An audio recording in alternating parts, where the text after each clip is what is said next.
just want to talk about my J. Cole perspective during all this beef. Now, to me, I think J. Cole's story arc is one where he was the underdog.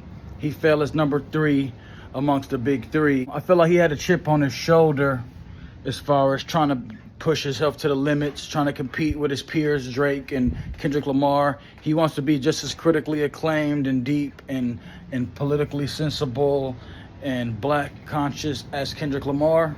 J. Cole's been J. Cole. He's been doing the conscious. He's been doing the soul. He's been doing the lyrical. I feel like when J. Cole went mainstream, he had those commercial hits and whoop-de-whoop. And then once the Kendrick effect took place, I feel like he was like, okay, it's safe for me to lean into the, that's when we've seen him grow the locks. We've seen him we've seen him do what Kendrick did. He go after the bummy look and he stopped wearing the fashion, and him and Kendrick rode that wave at the same time. I think he followed Kendrick's trail when it comes to that. He even admitted it. This I'm not just saying that.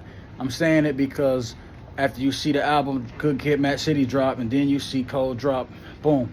Even when he dropped Damn, Cole said, all right, I dropped KOD, and that was inspired by Damn. Like, a lot of his moves are informed by Kendrick because Kendrick is the only nigga that's more successful than him besides Drake. That brings me back to Drake. He also looked at Drake like, okay, that's another guy that's in my peer group. He wants to compete with Drake too, as far as the numbers, as far as the competitive, as far as he knows deep down he's better than Drake. He knows deep down he might be better than Kendrick.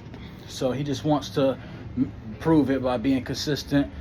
So basically, when Kendrick was really active before he went on hiatus, he was undeniably the most critically acclaimed, successful rapper. He won all the awards. Kendrick stole the awards from Drake and J. Cole.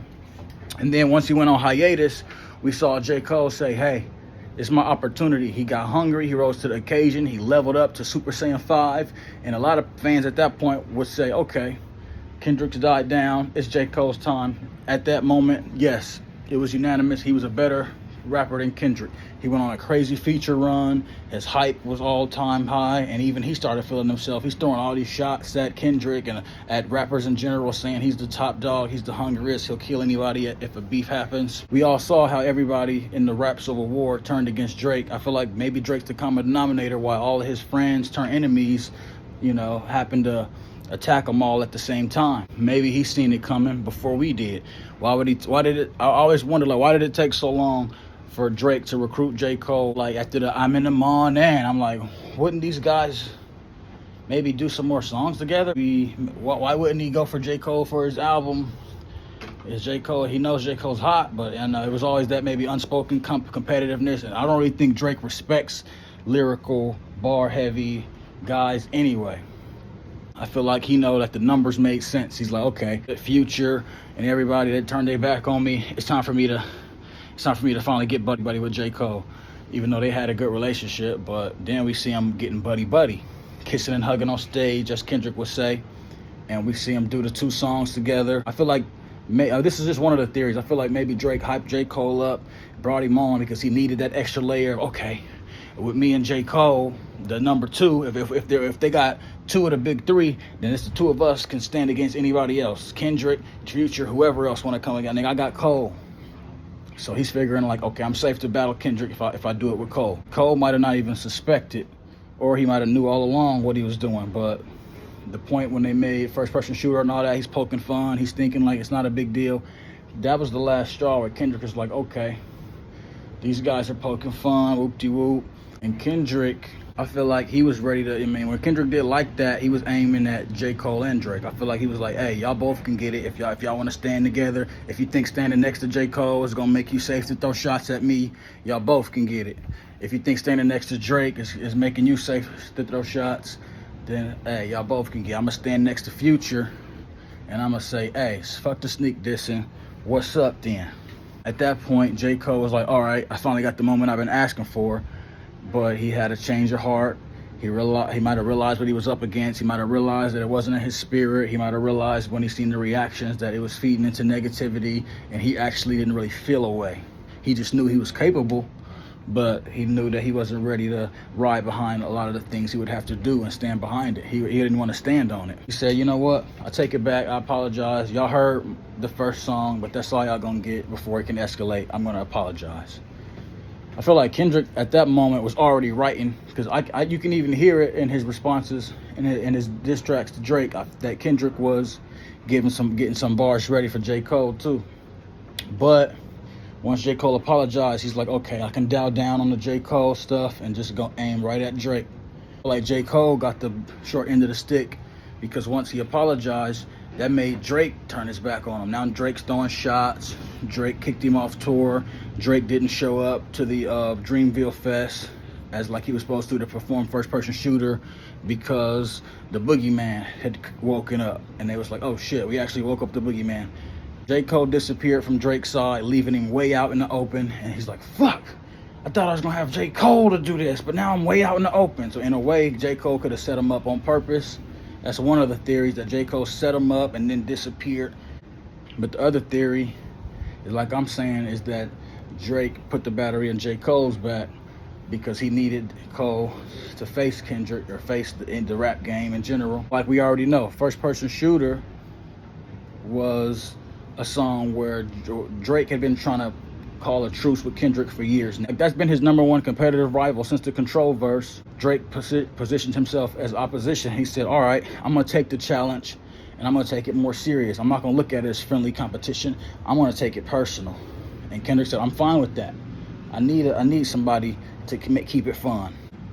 He said, you're just having a moment, but you're gonna disappear. He dropped To Pimp a Butterfly. He said, all right, you can do the cerebral conscious stuff, but I can do that too. But can you come over here and do stadiums, radio, and club? I don't think so. He dropped Damn, outsold them, did all that. And then Drake changed his tone. He started trying to throw out man, it's crazy. It's lovely to see our music moving. Wow. It's great that these other guys that I'm up against, I wonder who can go the extra mile. Wow. I mean, he's liking tweets that saying, we need to have one song with all the big three on it. And for this generation, it would break the internet. Drake's liking that idea. He wants to realign himself with Kendrick, because Kendrick's clearly way better, way bigger, and way more of a winner and a boss than he thought. So he's like, okay. But Kendrick's like, no, it's too late. Don't change your tone. Stand on it. I need you to stand on it, because you put the battery in my back. Yeah, I'll admit it. I feel like Drake put the battery in Kendrick's back for some years now. I mean, we can tell a lot of the stuff that he wrote was inspired. Even all the way to the first song we ever heard. It was on Drake's album, and it was the Bury Me Alive. And even in that, he set up some foreshadowing, saying that, yeah, I feel like me meeting Drake and that conversation I had with Drake represents me kind of being initiated into the mainstream world, from the underground world into the mainstream, and all that comes with it, the vices and the devils. And then the conversation was about, are we strong enough to handle these devils? Are we gonna give in, or are we gonna remain true? And he left the question open to the listener to say, hey, I guess we'll find out. He didn't respect a lot of the decisions that Drake made, and he did the opposite. He looked at Drake as a bad example of how to face the trajectory of the vices of the music industry. Which Drake, he didn't have a foundation and a backing to be able to handle stuff like fame and temptation and all that. He was a white boy from Canada that got through into a life of Lil Wayne and all of them. And of course it corrupted him and changed him. Of course it overtook who he was. And of course but Kendrick, he had a little bit more foundation. He had a little bit more heart, a little bit more integrity. So he knew clearly where he was going to head and where his fan base expected him to head. He wanted to stay on that path. Back to J. Cole. I feel like J. Cole lost his relationship with Drake and Kendrick, and that might have made him sad, because he's been reduced to a meme. Nobody takes his music serious no more when he's talking about his competitive stuff and his bars, whoop-de-whoop. But here's the kicker.